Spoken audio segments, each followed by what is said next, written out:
Edifice of Trust podcast is a thoughtful discussion of today's current events from the perspective of America's founding principles.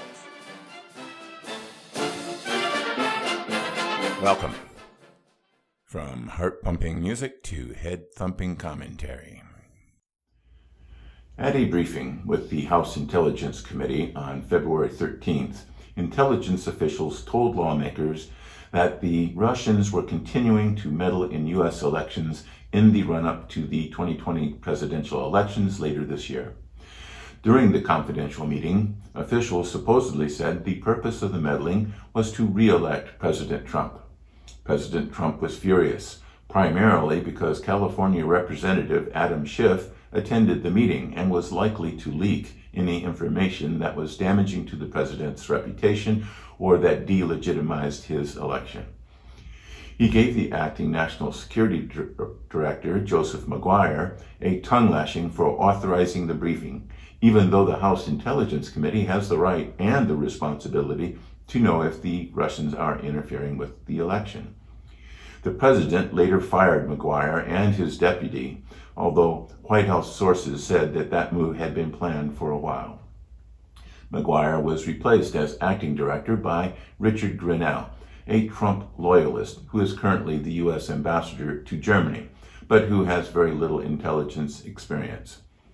Republicans belittled the likelihood of Russian election interference on the president's behalf, noting that he has been tough on the Russians and has placed very severe economic sanctions on them.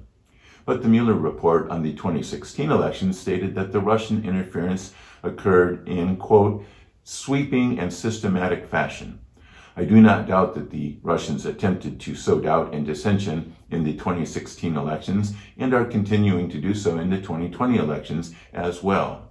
And I wouldn't be surprised if the Russians purposefully allowed their meddling to be discovered, because the discovery sows even more dissension than the meddling. They are not interfering in our elections because they like Trump or that he is an asset of the Russian Federal Security Service, or FSB. They are doing it because they hate America. Russian President Vladimir Putin still longs for the glory days of the Soviet Union. Not because communism was so great, but because the Soviet Union was a vast empire that controlled many vassal countries in the Eastern Bloc. The USSR was feared and respected by other countries, and the United States was responsible for its collapse. Putin wants to recreate the aura of the USSR, not its economy. It is quite possible that the Russians are trying to tilt the election in the favor of President Trump, despite his tough economic sanctions. Enduring the brunt of economic sanctions is the 21st century equivalent of the red badge of courage. Despite the sanctions, Putin remains popular in Russia. And even though President Trump is not a knowing asset of the FSB, he is reliably manipulable. Confronted by the insubordination of the insufficiently loyal Maguire, the president installed a Trumpist who could be relied upon to place his loyalty to President Trump above his loyalty to America. I'm sure that Putin smiled at the thought of President Trump receiving consistently skewed intelligence from his intelligence services going forward. President Trump's obsession with money also skews his national priorities. He has berated NATO allies for their insufficient contributions to the NATO budget. And further, he hesitated in confirming his support for the Article 5 pledge to come to the aid of any ally that is attacked. These actions have unnerved traditional allies who now have to seek other alternatives to the U.S. defensive umbrella, such as Japan's recent move to change its pacifist constitution. Money was also at the root of his opposition to the Trans-Pacific Partnership, TPP. That, in addition to creating a vast trade agreement, would have created a bloc of nations united against Chinese expansionism. The cost of maintaining U.S. troops in support of the fight against ISIS led him to abandon the Kurds who had done the bulk of the fighting in Syria on our behalf. So Trump has weakened NATO, abandoned the Syrian opposition, alienated Turkey, unnerved Japan and sowed confusion throughout the Western nations. Why wouldn't the Russians want him reelected?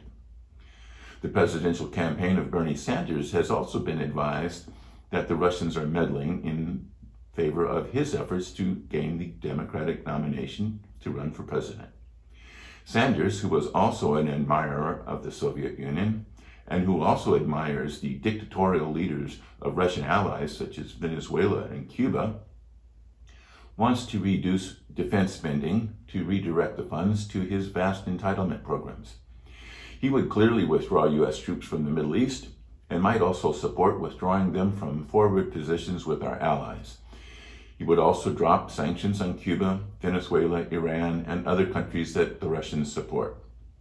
So Vladimir Putin is smiling at the prospect of a Trump-Sanders presidential election. Talk about a win-win scenario. The purpose of the Russian meddling is to undermine the confidence of Americans in our democratic institutions. A Trump-Sanders contest would merely be the proof of the effectiveness of Putin's manipulations. Ponder that while you listen to a brief message.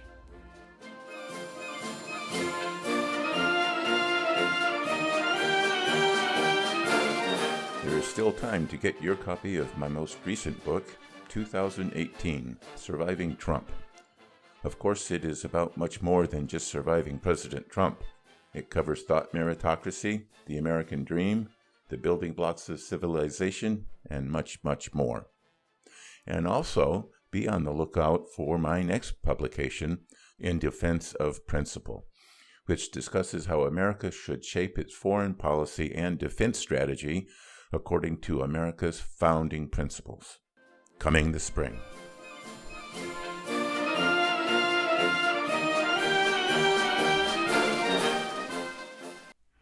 Welcome back. I recently watched the History Channel's 3-part miniseries on George Washington. It was generally very good, and I highly recommend it. The portrayal of Washington was less flattering than the one I learned as a child. We used to put our revolutionary heroes on a pedestal, literally. But Washington was vain, arrogant, and had a bad temper.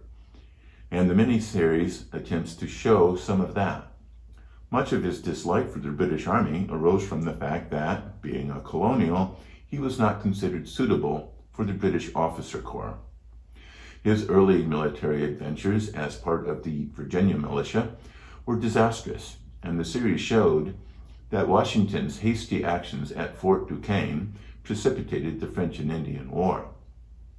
He lost more battles than he won, but his ability to retreat from the battlefield meant that the army remained intact for another day. Despite his flaws, Washington was a great leader. You do not have to be perfect in order to be a great man. So what made him such a great leader? He was not a great orator, and he rarely smiled because of his bad teeth. For me, it was his integrity and his faith in the principles of the Republican form of government. When the Revolutionary War was over, he resigned his commission as Commander-in-Chief of the Continental Army and thereby reaffirmed civilian control of the military, prompting King George III to say that, quote, if he did this, he would be the greatest man in the world, unquote. He could have been a king, but when his second term as president was over, he retired and returned to Mount Vernon, thereby affirming that democratic elections can promote the peaceful change of government.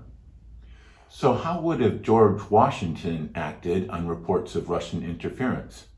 He addressed this issue in his farewell address, quote, against the insidious wiles of foreign influence, I conjure you to believe me, fellow citizens, the jealousy, here he means to be on guard or watchful, the jealousy of a free people ought to be constantly awake, since history and experience prove that foreign influence is one of the most baneful foes of Republican government. But that jealousy, to be useful, must be impartial, else it becomes the instrument of the very influence to be avoided, instead of a defense against it, unquote. The principled response to foreign influence must be impartial and bipartisan. Republicans and Democrats are weaponizing Russian interference to try and gain advantage over each other. Exactly what Washington feared.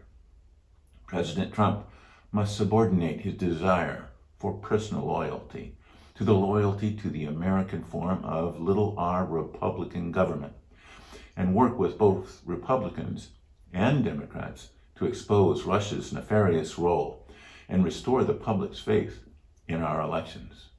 In other words, be more Washingtonian. Thank you.